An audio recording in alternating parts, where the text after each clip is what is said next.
రాబోయే ఎన్నికల్లో కూటమి అభ్యర్థులను గెలిపించి రాజంపేట రాజకీయాలు మలుపు తిప్పుతామని యువ నాయకుడు మేడా విజయశేఖర్ రెడ్డి అన్నారు. ఒంటిమిట్ట మండలం రాచపల్లి గ్రామంలో ఎన్నికల ప్రచారం నిర్వహించారు. ఈ సందర్భంగా ఆయన మీడియాతో మాట్లాడారు. సంవత్సరాలుగా ఈ రాష్ట్రం అతలాకుతలమైంది. ఈ రాష్ట్రాన్ని రావణ కాష్టం చేశారు. పోలీసు వ్యవస్థను, రెవెన్యూ వ్యవస్థను అడ్డుపెట్టుకొని ఈ రాష్ట్రంలో తెలుగుదేశం పార్టీ నాయకులను, తర్వాత జనసేన నాయకులను, అట్లాగే రాష్ట్ర ప్రజానీకాన్ని చాలా ఇబ్బందులు గురి చేశారు.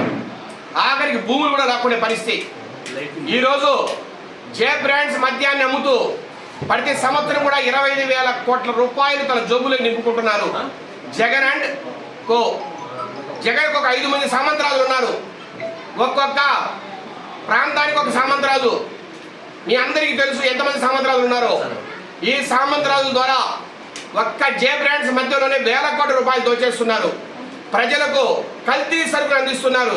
60 రూపాయలు ఉన్న కోట ఈరోజు 250 రూపాయలు అయింది. ఇది ఎవరి పాపం ఒక్కసారి ప్రజలంతా ఆలోచించాలి.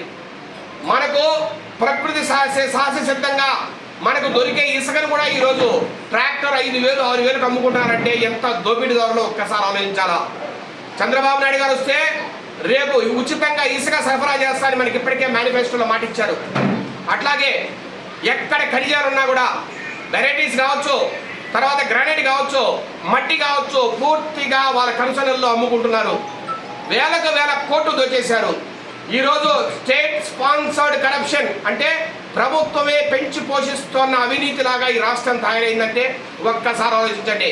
నిన్ననే ప్రధానమంత్రి మోడీ గారు, అమిత్ షా గారు కూడా ఒకే మాట చెప్పారు, ఈ రాష్ట్రంలో ఉన్నదంతా అవినీతే, అభివృద్ధి కారణాలు ఎక్కడా లేవని కూడా చెప్తున్నారు. కేవలం సంక్షేమ పథకాలని సొద వినిపిస్తున్నారు. మనకి 13 లక్షల కోట్ల రూపాయలు కేంద్ర ప్రభుత్వం నుంచి తీసుకువచ్చి కేవలం 2,70,000 కోట్లు మాత్రమే ప్రజలకు పంచి మిగతా డబ్బంతా అప్పనంగా జోబులోకి నింపుకొని ఆ డబ్బును ఈ రోజు ప్రజలకు పంచుతున్నారు. నేను ఒకటే అంటున్నా, ఈరోజు వైకాపా వాళ్ళు 3,000 రూపాయలు, 5,000 రూపాయలు ఓటు పంచుతామంటున్నారు. ఎవరి డబ్బు, ఎవనమ్మ సొమ్మిది? ఇదంతా ప్రజల సొమ్మే, రాష్ట్రంలో దోచేసిన సొమ్మే. 5 కాకపోతే 10,000 పెట్టండి, ప్రజలంతా తీసుకోవడానికి సిద్ధంగా ఉన్నారు.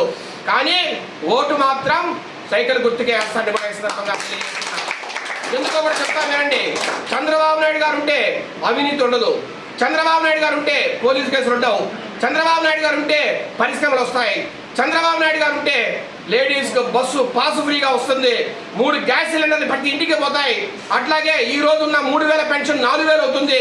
అట్లాగే ఆడపిల్లలకి 1,500 రూపాయలు ఉచితంగా వాళ్ళ బ్యాంక్ అకౌంట్కి ఇస్తున్నారు. నిరుద్యోగ వృత్తి కింద ప్రతి యువకుడికి కూడా 3,000 రూపాయలు డబ్బు అందుతుందని కూడా ఈ సందర్భంగా తెలియజేస్తున్నాం. దానికోసమే ఈరోజు చంద్రబాబు నాయుడు గారికి అందరూ కూడా ఓటేస్తారు, తెలుగుదేశాన్ని గెలిపిస్తారు. అట్లాగే సెంటర్లో ప్రధానమంత్రి నరేంద్ర మోదీ కూడా గెలిపించాలా.